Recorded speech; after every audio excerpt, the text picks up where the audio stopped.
નમસ્કાર દર્શક મિત્રો, બોટાદ દસ્તક ન્યૂઝમાં આપનું હાર્દિક સ્વાગત છે। હું છું પાયલ મકવાણા। આપ જોઈ રહ્યા છો બોટાદ દસ્તક ન્યૂઝ। હવે પછીના સમાચાર વિગતવાર। સુરેન્દ્રનગરમાં પીજીવીસીએલ દ્વારા વીજ ફરિયાદ માટે નવા નંબર જાહેર।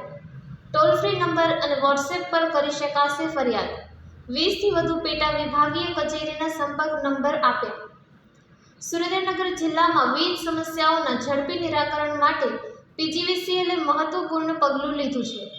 કંપનીએ તમામ પેટા વિભાગીય કચેરીઓમાં ફોલ્ટ સેન્ટરો શરૂ કર્યા છે। ગ્રાહકો હવે વીજ સમસ્યાઓની ફરિયાદ ટોલ ફ્રી નંબર 1800-233-155-33 અને 1912-2 પર નોંધાવી શકશે। વધુમાં વોટ્સએપ નંબર 95-120-19-122 પર પણ ફરિયાદ કરી શકાશે। સુરેન્દ્રનગર વિભાગીય કચેરી હેઠળ 10 પેટા વિભાગીય કચેરીઓ કાર્યરત છે। આમાં સુરેન્દ્રનગર શહેર 1, શહેર 2, ગ્રામ્ય જોરાવરનગર, વઢવાણ, લખતર, મૂળી, થાનગઢ, ચોટીલા અને ચોટીલા 2 નો સમાવેશ થાય છે। લીંબડી વિભાગીય કચેરી હેઠળ 5 પેટા વિભાગીય કચેરીઓ છે। આમાં લીંબડી શહેર, લીંબડી ગ્રામ્ય, ચુડા, પાણસીણા અને સાથલા કચેરીઓનો સમાવેશ થાય છે।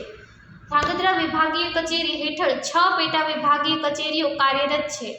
આમાં ધ્રાંગધ્રા શહેર, ધ્રાંગધ્રા ગ્રામ્ય, પાટડી, દસાડા, રાજ સીતાપુર અને બાવળી કચેરીઓનો સમાવેશ થાય છે। દરેક કચેરી માટે અલગ મોબાઈલ નંબર ફાળવવામાં આવ્યા છે। આ વ્યવસ્થાથી વીજ સમસ્યાઓનું ઝડપી નિરાકરણ શક્ય બનશે। સૌજન્ય દિવ્ય ભાસ્કર, બોટાદ દસ્તક ન્યૂઝ, પાયલ મકવાણા, બોટાદ।